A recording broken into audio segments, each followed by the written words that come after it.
Bon, je ne vais pas répondre aussi longuement que votre question, mais d'abord, je voudrais dire quand même que je pense que, parce que ça fait longtemps que je vous connais, que malheureusement, quand vous dites ça, vous êtes sincère. Je dis malheureusement parce que s'il suffisait que l'ensemble des communes françaises aient 25% de logements sociaux pour qu'il n'y ait plus d'émeutes dans ce pays, bah, je pense que ça se saurait. Et d'ailleurs, j'observe que ce n'est pas forcément les communes où il y a le plus de logements sociaux où ça a été le plus calme. Donc, vous voyez, les faits, je vous renvoie d'ailleurs à Olivier Galland, là, qui est un sociologue que personne ne peut récupérer et qui vient de faire pas un rapport parce que c'est pas l'objet, mais qui vient de produire un texte assez équilibré sur les différentes analyses et causes qu'on peut trouver aux événements que nous venons de subir. Mais c'est ce que je disais dans mon propos introductif, si on pouvait s'épargner les facilités intellectuelles et les solutions toutes faites, type il faudrait que tout le monde ait 25% de logements sociaux pour que ça marche, je pense que ça, on gagnerait beaucoup à pouvoir espérer trouver une solution. Parce que si c'est ça le type de réponse, je peux vous dire que dans 5 ans, 10 ans, les mêmes faits produiront les mêmes causes plutôt produiront les mêmes effets. Donc voilà, c'est malheureusement pas la réponse. Et d'ailleurs, je suis d'autant plus confiant dans ce que je vous dis, et je vous renvoie une nouvelle fois, je l'ai déjà fait, hein, au rapport de la Fondation de l'Abbé Pierre, rapport là de février 2023, qui dit et qui commence, le rapport complet d'ailleurs, hein, il est très détaillé et qu'on ne peut pas suspecter de prisme particulier, qui commence par dire en 10 ans, la situation du logement social s'est aggravée dans le pays. Or, en 10 ans, c'est justement la période décennale où on est passé de 20 à 25% de logements sociaux. Puisque la loi Allure et qui fait passer, c'est 2014, alors on est 2023, c'est 9 ans, c'est pas tout à fait 10 ans. Et donc, si ça marchait si bien que ça, eh bien, on n'aurait pas un rapport qui commence, et on ne peut pas encore une fois suspecter la Fondation de l'Abbé Pierre sur ce sujet, on n'aurait pas un rapport qui commence par en disant la situation s'est aggravée. C'est texto les mots du rapport. Mais comme ça ne marche pas, je pense que bientôt on va nous proposer de passer à 30 et on verra que ça marchera nettement mieux. Bon. Moi, je vais vous dire, je suis comme vous, je n'ai pas la réponse à l'ensemble des questions qu'on peut se poser suite aux événements qui viennent de se produire, où on peut quand même se demander comment un individu peut être poussé à commettre les exactions que certains ont commis pendant ces quelques nuits. Franchement, c'est un sujet d'une complexité qui rejoint probablement plusieurs facteurs, qui est plurifactoriel et dont la réponse ne peut pas être aussi simple que ça. Et d'ailleurs, un certain nombre de gens, assez honnêtement, se disent en ce moment qu'ils ont beau travailler et que ce n'est pas si évident que ça. Il y a un travail de longue haleine à faire, mais qui sort complètement de ce qu'on vient de dire. C'est le premier travail de l'éducation, mais l'éducation au sens très large. C'est-à-dire que souvent, notre problème dans ce pays, c'est que quand vous parlez de l'éducation, tout le monde pense à l'éducation nationale. Mais en fait, ce n'est pas ça du tout, le sujet. L'éducation, c'est l'ensemble des processus au sein de la famille, au sein de l'éducation, avec les éducateurs, dans les disciplines culturelles et sportives, enfin partout où l'enfant se construit pour devenir un adulte. C'est ça. Et c'est ce continuum et ce global-là qu'il faut probablement revoir parce que, franchement, et notamment la gauche, nous a fait croire qu'il fallait tout confier à l'école parce qu'il y avait l'abandon des familles, ou d'ailleurs ont même pris des mesures pour déstructurer la cellule familiale. Et du coup, on s'aperçoit que l'école, elle n'y arrivera jamais. Elle ne peut pas y arriver toute seule. Alors certes, la notion même de la famille a évolué. Il y a des familles monoparentales, il y a tout un tas de familles différentes aujourd'hui. Ce n'est pas le sujet, mais la famille reste un des creusets principaux de l'accompagnement d'un enfant qui naît pour qu'il devienne un adulte. Et donc ça, mais ça le problème, c'est qu'il faut s'y atteler avec un objectif précis, avec un peu de constance, très peu de démagogie, et sur un chantier qui va mettre 20 ans avant de produire ses effets, parce que ça ne va pas se faire du jour au lendemain. Et donc, mais par contre, si on commence jamais, comme ça va durer très longtemps, c'est pas prêt de se finir, vous voyez. Donc, plus tard, on commence à réfléchir et à faire des propositions sur ce sujet-là. Et plus tard, on apportera la réponse de fond. Après, il y a tout un tas de sujets. L'urbanisme en est un, mais pas que le logement social, l'urbanisme. Je suis surpris, je regardais la NPRU, depuis que ça existe, on a mis plus de 12 milliards d'euros dans cette politique publique. 12 milliards d'euros.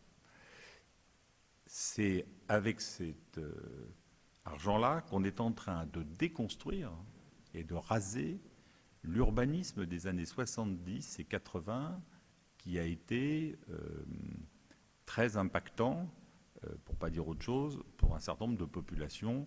Alors je ne sais pas si on peut dire qu'elles sont ghettoisées, parce que pour moi le ghetto c'est plus l'Afrique du Sud, c'est plus des sujets quand même très durs. Ça peut être aussi d'autres moments de l'histoire de la Seconde Guerre mondiale, les ghettos, mais donc j'aime pas beaucoup qu'on utilise cette expression pour des gens qui sont dans des conditions anormales de logement, ça, et de conditions de vie, c'est bien évident. C'est bien évident. Mais il faudrait quand même bien réfléchir, à l'heure d'ailleurs, alors vous allez me dire qu'on est loin de ces barres d'immeubles et de ces machins, mais vous voyez, on est en train, à coups de milliards, de déconstruire et de démolir l'urbanisme d'il y a 40 ou 50 ans. Dans le même temps, tous les jours, l'État nous demande de densifier nos communes. Enfin, vous voyez, il y a quand même quelque chose qui est quand même très surprenant, c'est-à-dire qu'on a l'impression qu'on ne tire aucun enseignement des erreurs qu'on a commises. Des erreurs, on en commet tous. Et franchement, celui qui n'a jamais commis d'erreur dans sa vie, je pense qu'il n'existe pas. Et donc, c'est pas quelque chose qu'on peut reprocher à quelqu'un. En revanche, continuer à persister dans l'erreur, là, ça devient beaucoup plus problématique. Et nous sommes dans un pays, j'ai déjà eu l'occasion de le dire à un conseil municipal précédent, particulièrement en politique, et exclusivement, je dirais même en politique, parce que dans les autres secteurs, il y a des obligations de résultats personnels ou financiers ou des actionnaires. Quand quelque chose ne marche pas, plutôt que de le revisiter, de le repenser et de l'arrêter, on l'amplifie. C'est quand même quelque chose de très spécifique à notre pays, ça. Franchement, c'est quand même incroyable. Bon. Donc, oui, il va falloir se mettre au travail dans une certaine forme de cohésion nationale. Je ne sais pas si c'est le bon mot, mais en tous les cas, il va falloir que des gens qui ne pensent pas la même chose se mettent d'accord pour faire des choses dans l'intérêt supérieur du pays. Ça, c'est évident. Parce que moi, j'ai le souvenir des émeutes de 2005. Ça va étonner certains, mais ça a eu lieu quelques mois après ma première prise de fonction à la mairie. Je suis arrivé en juin 2005 et les émeutes ont commencé en octobre. Et nous avions eu, contrairement à ce qui s'est passé la semaine dernière, nous avions eu des feux de véhicules à Saint-Cloud. Et très peu, 2 je crois, si ma mémoire est bonne. Mais enfin, c'était un démarrage, vous voyez, qui partait sévère quand même pour un jeune maire que j'étais, assez novice dans la fonction. Et ben, vous constatez que 17 ans ou 18 ans plus tard, pour d'autres raisons, enfin c'était quasiment d'ailleurs les mêmes, parce que 2005, rappelez-vous, c'était 2 jeunes poursuivis qui malheureusement sont allés s'électrocuter dans un transfo. Dans un transfo. Et donc c'était un peu différent de l'événement de Nanterre mardi matin, mais enfin, à l'origine, c'est des choses, relations entre la police et des jeunes de banlieue.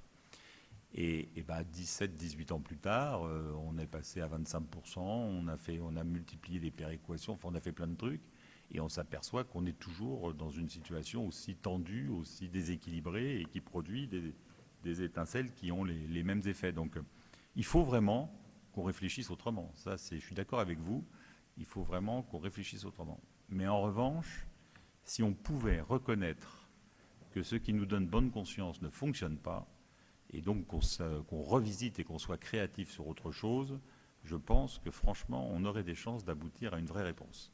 Et ça, moi, là-dessus, voyez-vous, j'ai malheureusement l'expérience et l'âge qui me permet de ne plus me laisser intimider par des solutions toutes faites qui, en fait, cherchent à culpabiliser plutôt que de répondre aux vraies problématiques.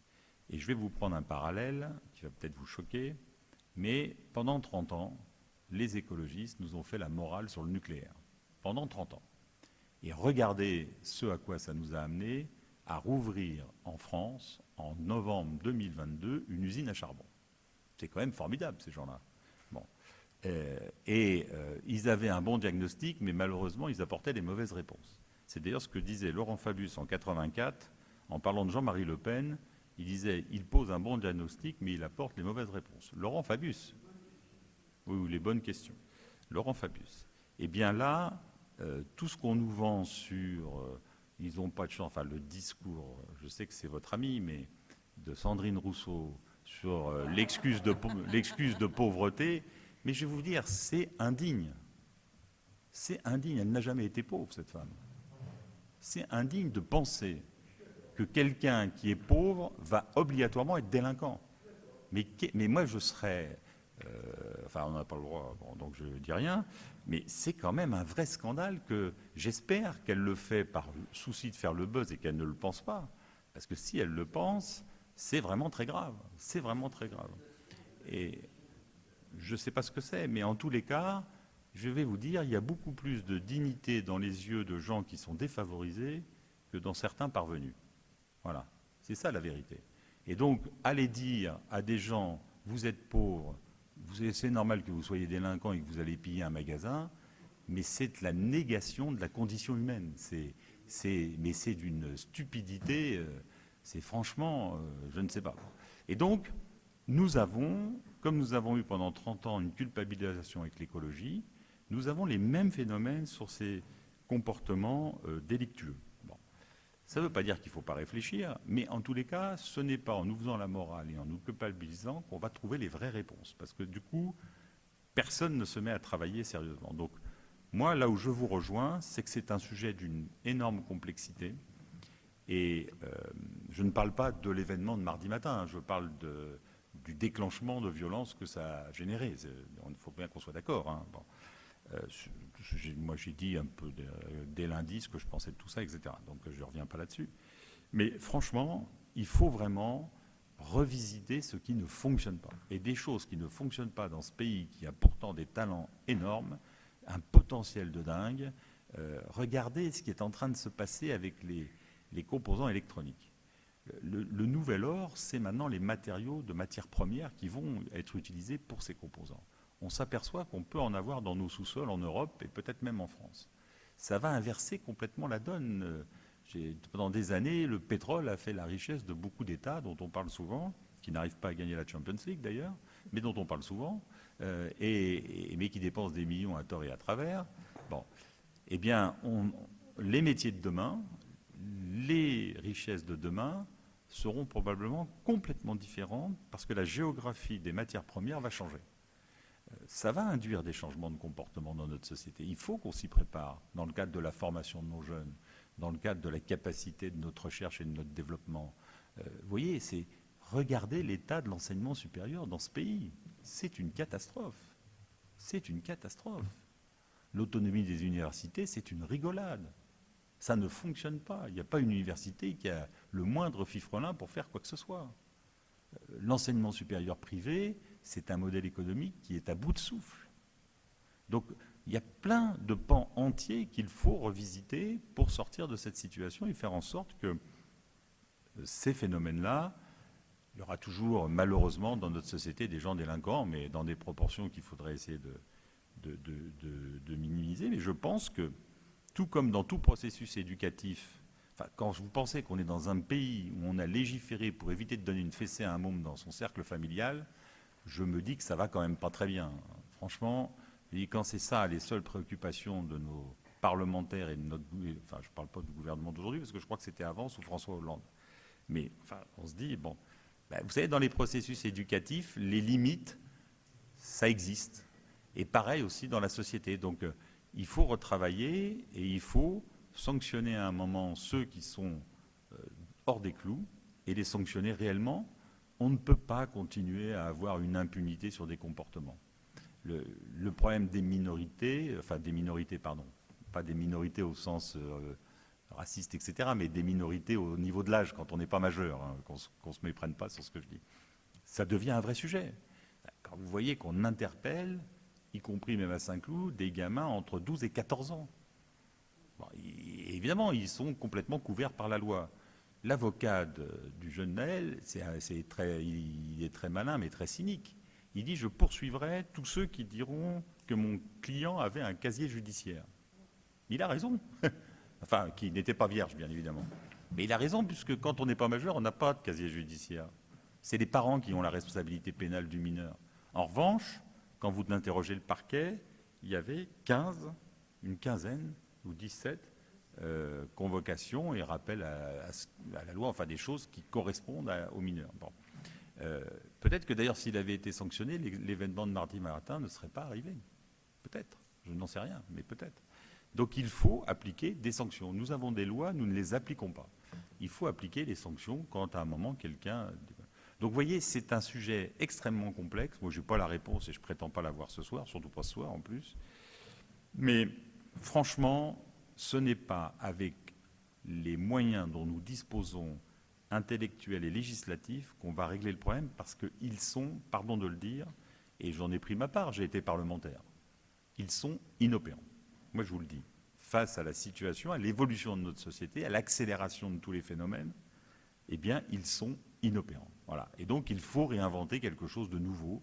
C'est très difficile parce qu'on peut se tromper. Mais en tous les cas, si on le fait avec sincérité et courage, au moins on avancera. Et je pense qu'il faut le faire de façon relativement transpartisane. Moi qui ne suis pas toujours, comment dirais-je, vous me connaissez, vous lisez peut-être mes éditos, vous me ferez cet honneur, pas toujours un soutien du président de la République. Je pense que là, nous sommes à un moment où on a franchi un cap réel, on a bien vu ce qui s'est passé. Nous sommes à un moment où il faut qu'on retrouve une majorité de gens qui ont envie de porter un projet qui va sauver ce pays. Ça me paraît indispensable. Parce que sinon, je ne vois pas très bien comment on va tenir comme ça, dans cet état-là, pendant 4 ans. Et par contre, je vois très bien, au bout de ces 4 ans, ce qui va se passer. Où là, je ne pense pas que vos amis, enfin ceux qui vont remporter l'élection, soient vos amis. Donc, et on y va tout droit, croyez-moi. Donc, voilà, il faut s'y mettre avec intelligence, avec ouverture d'esprit, et en ayant le courage de dire ce qui nous régit aujourd'hui. Je ne parle pas des personnes, je parle des textes et des lois. Il faut bien qu'on soit clair. Ne fonctionnent pas et donc il faut les revisiter. Voilà. Je ne dis pas qu'il ne faut plus faire de social, je ne dis pas qu'il ne faut plus faire de solidarité, je ne dis pas qu'il faut... C'est notre devise, hein, liberté, égalité, fraternité. Donc c'est la devise de la République, moi je ne la remets pas en cause. Mais en tous les cas, les réponses qu'on a apportées pour faire fonctionner cette devise ne fonctionnent pas. Et donc il faut absolument qu'on se mette à réfléchir pour trouver de bonnes réponses et avoir le courage, 1, de reconnaître que ça ne fonctionne pas, 2, de l'abandonner, et 3, de trouver autre chose. Le problème, c'est que le 3, c'est très compliqué pour trouver la réponse. Mais je ne l'ai pas ce soir, mais voilà ce que je pouvais répondre à votre... Dernière chose, faites attention, M. Brunswick, parce que, encore une fois, je le dis, je vous connais bien et vous êtes sincère. Vous dites les policiers mentent. On est en train de découvrir, et d'ailleurs vous l'avez dit, et je vous en remercie, que c'est une course-poursuite qui a duré 17 ou 18 minutes. Donc c'est plus tout à fait la même situation que quelqu'un qui s'énerve à un instant T. 2, que les policiers ont menti. En fait, dans ce qui est en train de se dérouler dans l'enquête, on s'aperçoit que l'enquête elle-même révèle que le policier en question qui a tiré n'a jamais dit que le véhicule fonçait sur lui. Donc vous voyez, les fameuses fiches Pégase, là où je ne sais pas comment elles s'appellent, sont des transcriptions orales de situations par communication radio d'un tel qui raconte à un tel qu'il a entendu tel truc. Bon. Mais je l'ai déjà dit 50 000 fois ici, vous mettez 2 personnes au même carrefour pendant une journée, le soir vous leur demandez de décrire sur papier ce qu'ils ont vu dans la journée, et vous avez l'impression qu'ils n'étaient pas au même endroit. Parce que la nature humaine est comme ça. Donc il faut faire très attention. Alors là, pour le coup, je ne souhaite pas commenter plus cet événement parce que moi, j'ai vraiment confiance dans la justice et je suis persuadé qu'on finira réellement par savoir ce qui s'est passé et que s'il y a eu des choses qui ont été commises en dehors des règles, la personne sera sanctionnée, en l'occurrence le policier. J'ai aucun doute là-dessus. Donc, il faut être très très prudent parce que en disant ça, les policiers ont menti, etc. Aussi, ça légitime, pour des gens qui n'ont pas beaucoup de capacité à se contenir, le fait qu'en plus s'égayent joyeusement la nuit, vous voyez. Donc et je sais que vous avez été très clair sur les appels au calme, etc. Donc je ne vous fais pas ce procès-là, hein, pas du tout. Enfin, il faut qu'on fasse attention. D'abord, on a montré la célérité de la justice, hein, vous l'avez dit, interpellation du policier, garde à vue, déféré, enfin tout ça a été très vite quand même. Il n'y a pas de débat là-dessus. Mais il faut faire très attention parce que pour l'instant, la réalité complète des faits et des circonstances, nous ne la connaissons pas. Et donc, l'enquête, l'IGPN et même la justice, l'enquête judiciaire le fera. Et puis à la fin, sur le dernier sujet de l'IGPN, qui n'est pas indépendante, etc., quand je vois la gravité des sanctions que prononce l'IGPN, je me dis que si c'était une autorité indépendante, elle sanctionnerait peut-être moins durement les policiers. Donc je ne suis pas sûr que ce soit le bon combat, parce que justement l'IGPN se fait un point d'honneur à sanctionner très durement et très fermement les policiers qui, à un moment, ne sont pas dans la règle et dans la doctrine du maintien de l'ordre, qui est leur mission première. Enfin, je ne peux pas terminer cette séance sans m'interroger, pour rester poli et correct à une heure avancée, sur les capacités intellectuelles et psychologiques de l'ONU pour qualifier la police française. Voyez-vous, ces gens-là, moi, comme disait le président Chirac, ils mentent en chune sans faire bouger l'autre, voyez. Mais aller annoncer en direct de l'ONU que la police française est raciste, je me demande si ces gens-là sont sous substance ou si on sont en pleine capacité de leurs moyens intellectuels. Je trouve ça scandaleux. J'ai vu que le Quai d'Orsay avait réagi. Moi, pour le coup, mais peut-être que ce n'est pas possible, mais c'est bien dommage, moi je pense que le président de la République aurait dû défendre l'intérêt supérieur du pays en disant à l'ONU qu'elle s'occupe de ses affaires, vous voyez, parce que là, franchement, on peut se demander, je passe sur la plaisanterie du président turc et des autres, parce que là, franchement, mais l'ONU, franchement, là, elle a perdu une bonne occasion de se taire. Voilà, je souhaitais vous le dire, parce que je trouve ça choquant, humiliant pour notre pays, et en plus mensonger pour le coup, parce que ce n'est pas le cas de l'ensemble de tous ceux qui nous défendent au quotidien. Voilà, donc je vous souhaite sur ce une bonne soirée et aussi de bonnes vacances, parce que nous nous reverrons qu'à la rentrée. La séance est levée. Merci.